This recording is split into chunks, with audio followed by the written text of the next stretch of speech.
This afternoon, I want to start out with my chapter called Sugar, the Sweet Thief of Life, since we're almost at the point where 1/3 of the population is now type 2 diabetic. Type 2 diabetic means you did it. You earned it. You weren't born like that. So the average American eats 150 pounds of sugar per year. Statistically, almost his own weight. White sugar is a devitalized non-food.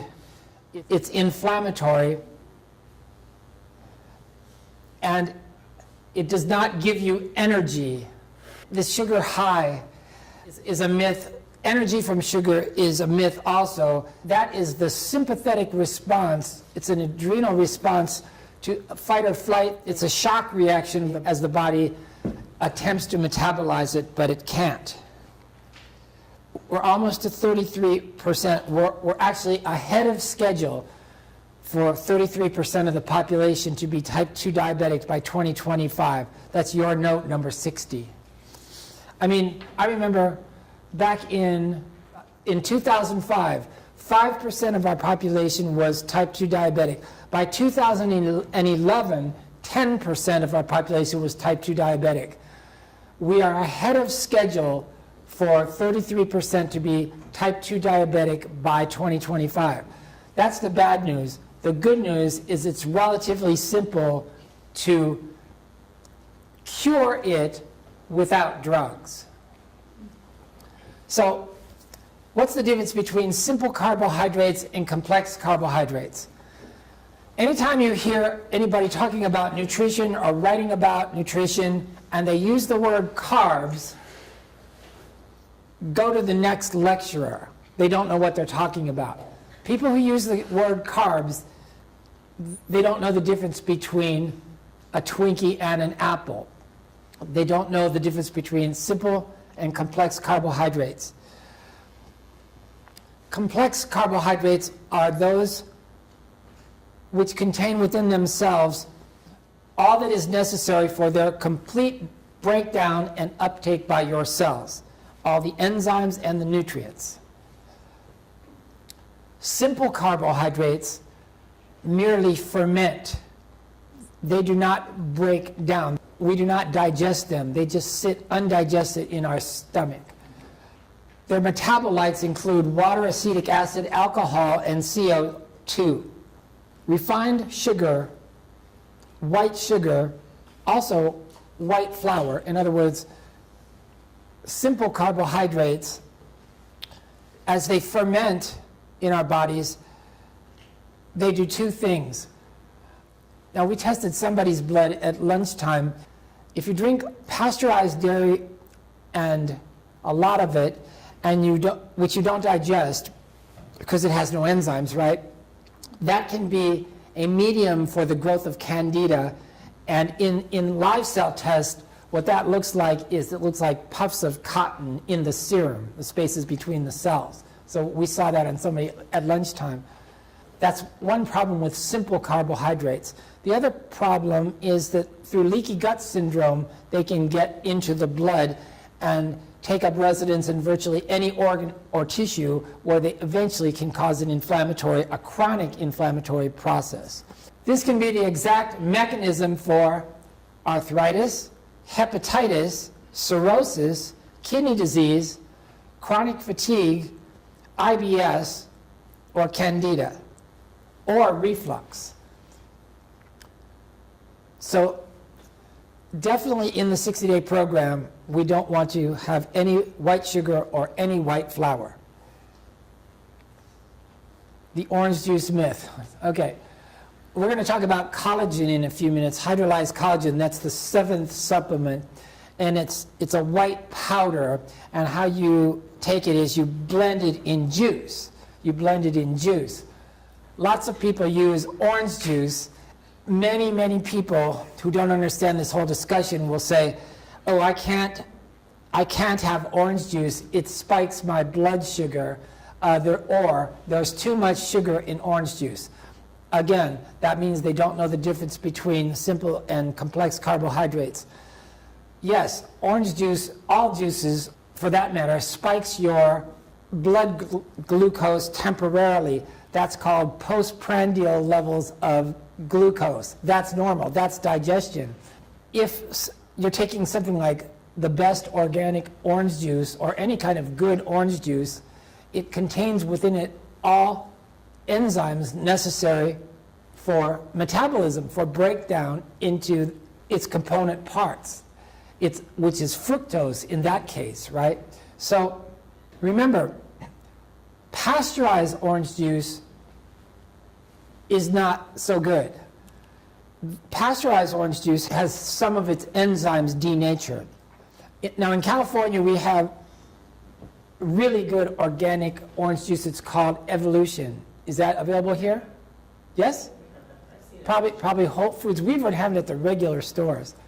So that's a really good one. But of course, you know, if you want to go through all the work, the absolute best would be organic juices that you do yourself. White sugar is a new assault on our species, only around for the past 100 years or so. Man-made, it's sucrose, and it breaks down into glucose and fructose. Now, one of the best resources on this topic is your note number 83. This is Nancy Appleton's book. I met her at a conference one time. It's brilliant. It's really easy to understand, and it's very logical. But she talks about how the effects of chronic excess white sugar and white flour in our diet. Here's some of the physiological consequences of that, including lowering the immune system, digestive disorders, hyperactivity in children, arthritis, kidney damage. Now, remember the hyperactivity thing. That is not the sugar is giving them energy. That's not what it is. That's sympathetic override.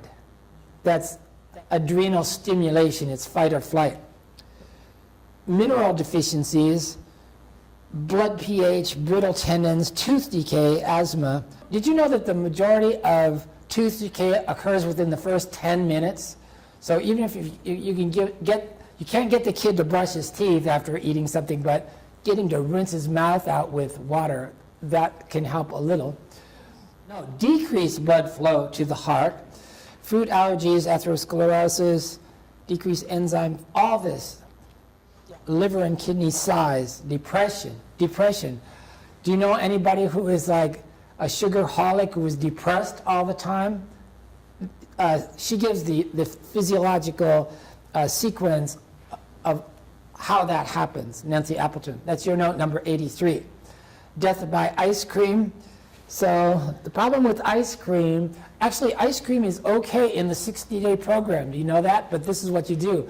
You have to make your own from raw cream, raw milk, a little bit of vanilla or whatever, and raw sugar. Just a little bit of raw sugar. It's really good. But that's a lot of work. Most people don't make their own ice cream.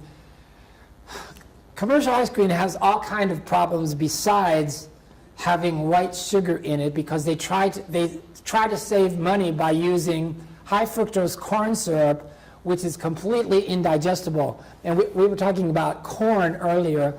Did you know that most of the corn that is grown in the Midwest in the United States is not even used for human or even cattle consumption? Most of it is used to make high fructose corn syrup for the world's sweeteners.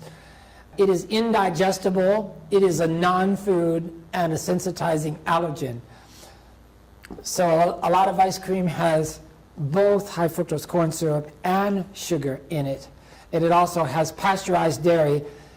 But one of the worst things about modern ice cream is gum. It has gum. Now, in the old days, remember, ice cream was really hard to scoop. It was really hard as a rock, and you really had to work at it. But these days, you buy these ice creams, and the scoop just glides right in. Scoopability, that's due to gum. That's gum. Indigestible, non-food gum. So how you can test this is you take the carton with a little bit of ice cream left in it, and you turn it upside down in the sink, and then you come back the next morning and it's still there. It wasn't ice, it wasn't cream, it's gum. Ice cream is problematic. Also a major cause of heart disease and diabetes. Yeah, so I go into this more thoroughly in the chapter, The Sweet Thief of Life, which is your note number 61.